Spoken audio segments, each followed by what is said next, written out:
Am I the a-hole for convincing my grandpa to kick out my aunt and refusing to help him change his mind back? I'm 19 male, so when it comes to family disputes, my opinions are usually brushed off in a let the adults handle this type of way. But for the first time, someone older than me took my advice. My grandfather and I are great friends.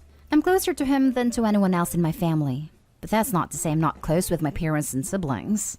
Grandpa and I just kind of vibe. That's why he listens to what I say more than anyone in my family would expect him to. He took me out to lunch last week, as a grandfather does with his favorite grandchild, half joking. And he was ranting about his witch of a daughter and each of the epic fights they got into this past month. My aunt really is horrible. Trying to explain her whole dynamic would put me well over the 3,000 character limit.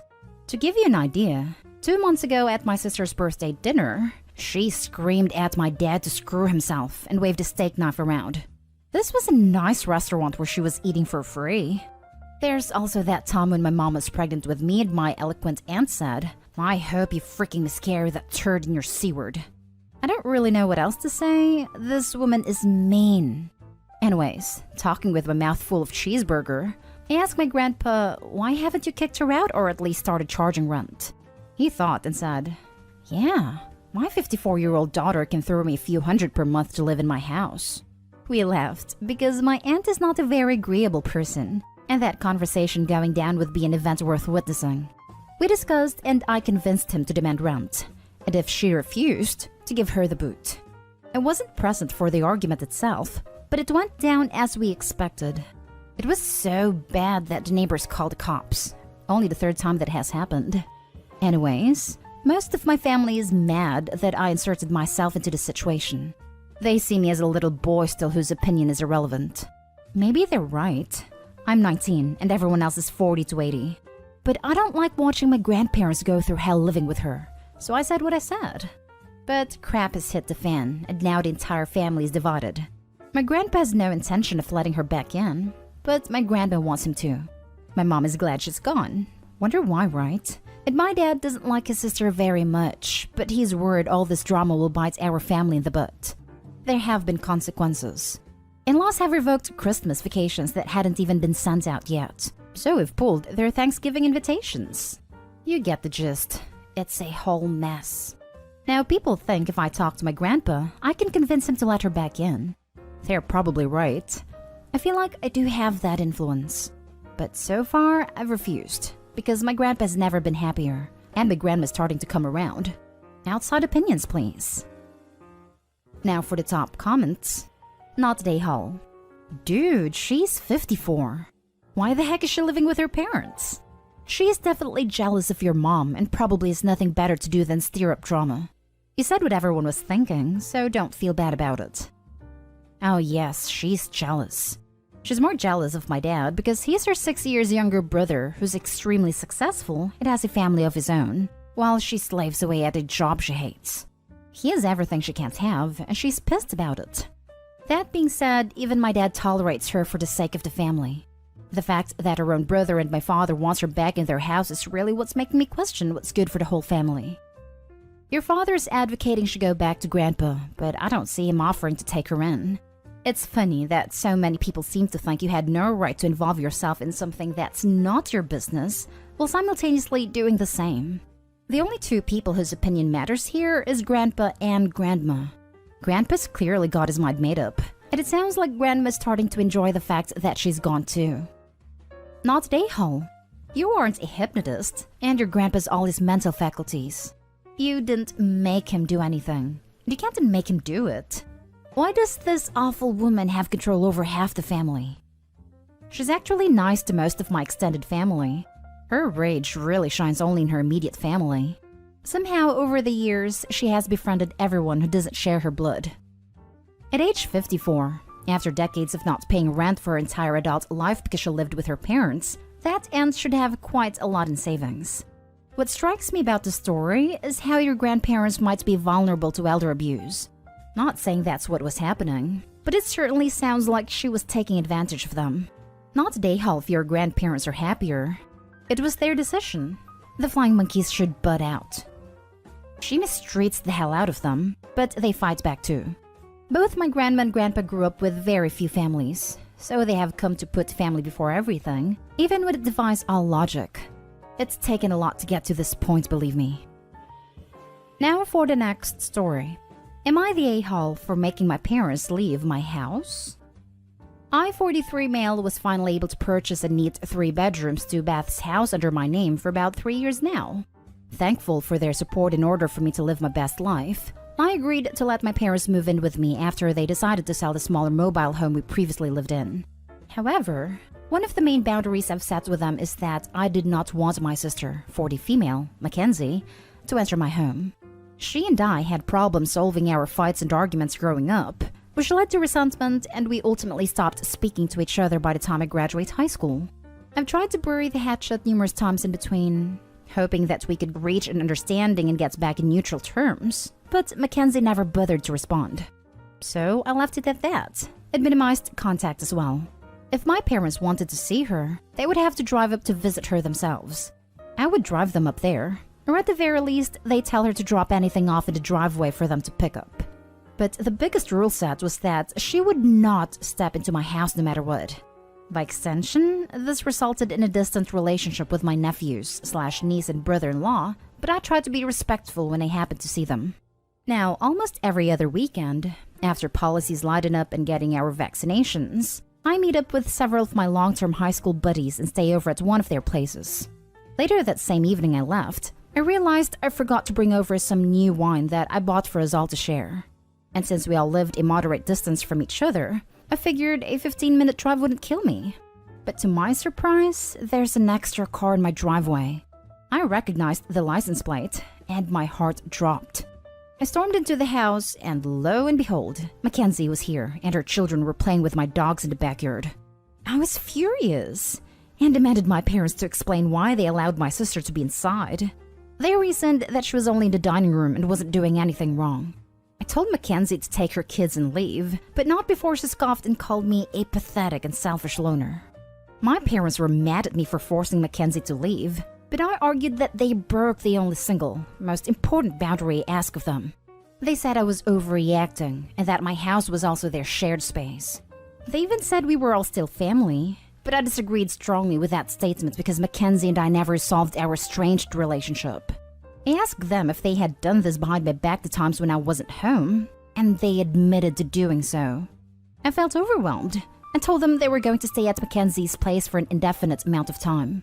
They apologized and told me to just get over it, but I refused. So they packed several of their belongings and I drove them up to my sister's house while getting an earful on the entire way there. Am I the a-hole? Not the a-hole. You are justified in having this boundary, and it's your house. If they wanted to see your sister, they could either have objected when you made the boundary, rather than sneaking behind your back, or just not move in with you. If the parents believed the rule was inconsequential and unimportant, they wouldn't have sneaked. In my opinion, this demonstrates they did it knowing full well it was wrong and knowing it broke a boundary. Not the a-hole at all. Not the a-hole. You might have to change your locks. Somehow your parents equated moving in with "we live here now, so it's our house too, so we can do what we want." That's not how it works. They apologized and told me to just get over it. Haha, that's not what an apology is. They're disrespectful. Not the a-hole. My house, my rules.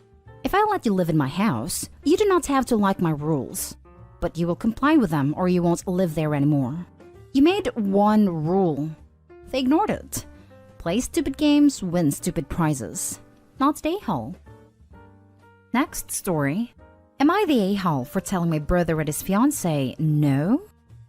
I recently moved in with my brother and his fiancée, trying to get my life back on track, and they gave me a place to stay because I was in a new city with no money. Since then, I've bounced around a couple of jobs, and that has made paying bills a little difficult. But I managed to do so by getting a small loan from my mother. The job hunt was as much physical as it was digital. I was in several job finding sites all day putting in applications. When I wasn't on my phone, I was riding my bike for several miles around town putting in applications. When I got a job finally, I began work right away and worked as much as possible. The job pays weekly and rent was due soon. I communicated with my brother that I didn't know how much my check would be, and that I didn't know if it would be enough to cover my portion of the bills. Surprise, it wasn't. Thankfully, my mother lent me the rest of my rent. I make sure to let everyone in the house understand my situation. Fast forward 2 weeks and fiancé tells me there is an additional $700 charge added to rent and I have to pay 1/3 of it. After a couple questions, she explains to me that it's because their dogs have done severe damage to the house/yard and the landlord wants a new security deposit. A day later, I was mulling that over in my head and decided it was not fair for me to pay for the damages caused by their dogs. The damage was done prior to me living there and was caused by their pets. Heavily damaged doors and frames chewed up, blinds chewed to bits, the stench of the dog waste throughout the house, and air that had been ripped up. As I explain to them that I think it's unfair, then it happens. Fiancé tells me it doesn't matter. I live in her house and have to pay for the damages her dogs caused, and my brother won't even acknowledge me. I firmly state that I disagree, and that I won't be paying. She smiles and says, "You can't even pay rent. You get mommy to pay it for you. Pay me or I'll kick you out." I retort, "Yes, I'm in debt to her, not you. Go ahead and kick me out." Cast a glance to my brother who is just sitting and staring at me without a word to say. She says, "Okay, you're out." Am I the a-hole for not agreeing to pay for damages? Now for the comments. Not the a-hole. The dog's damage has nothing to do with you. Unfortunately, it sounds like you will need to find a new place to live, but hopefully you won't have to deal with such nonsense and passive-aggressive behavior. You've done nothing wrong. Not only is it not Opie's problem, but it sounds like Opie's paying rent to live in a dump. Even the landlord is trying to be proactive about the obvious damage in his building. I wouldn't be surprised if his rent payment was inflated too. If they're comfortable being that blatant and taking advantage of him, what's to stop them from telling him that his share of bills is $100 or $200 higher than it actually should be? Not the a-hole. They were basically trying to use you to pay for their screw-ups. Also, I don't know your relationship with your mother, but when you're stable in your finances, I'd go pretty big for her next birthday/Mother's Day. She sounds like a very reliable person. She's a great mom and a great friend. Love her to the moon and back, and I do as much for her as I can. Not the a-hole. You shouldn't have to pay that. You're only renting the space where you sleep pretty much, right? Not the entire apartment. That is not your responsibility. The fiancé is just being a witch. But the problem is that now they're kicking you out. Either find your own place or go with your mom. Last story is titled, "Am I the a-hole for cutting off my housemate's internet when he refused to pay for it?"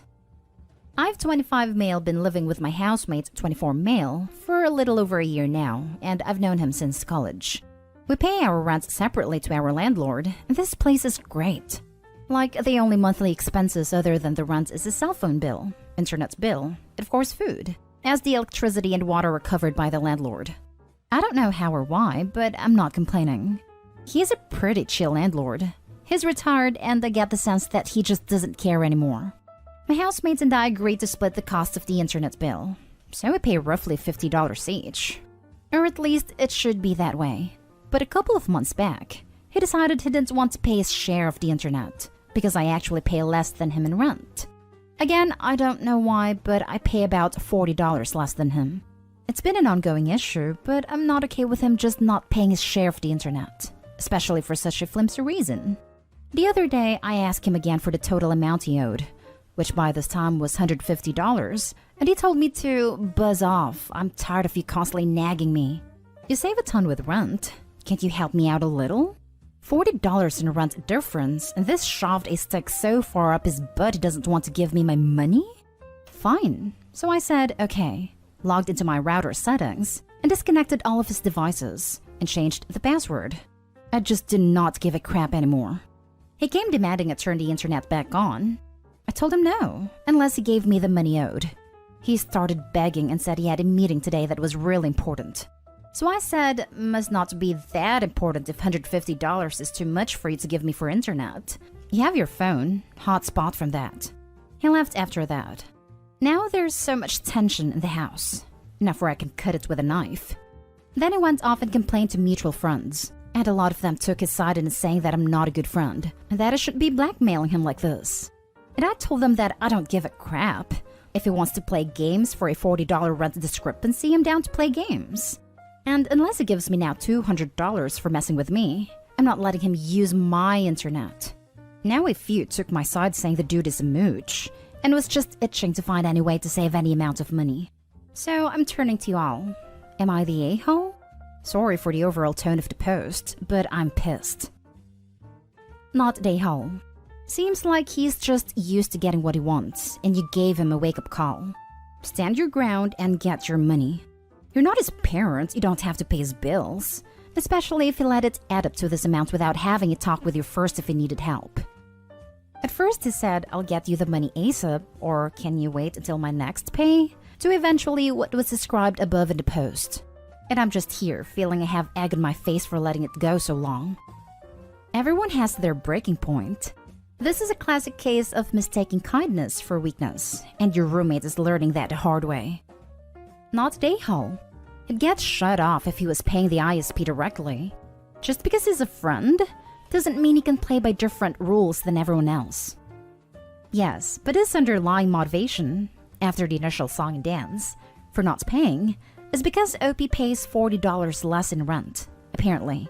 That analogy doesn't really work. Not the a-hole. Your rent is completely separate from your internet service. He agreed to pay half and hasn't been doing that. Your mistake was in allowing him to go 2 months without paying. If your roommate has a problem with the difference in rental charges, he should take it up with the landlord. Definitely feels like I have egg on my face now for letting 2 months go by. Housemate, I don't want to pay for my share of the internet. OP shuts off his internet access. Housemate, surprise Pikachu face. Not the a-hole. You got yourself a mooch on your hands, my dude. Rent should be completely separate from shared bills. Also, where do you live? If you're in GTA, I'll be your roommate in a heartbeat if all I had to do was give you $50 and pay rent. Y'all are blessed to find such a place.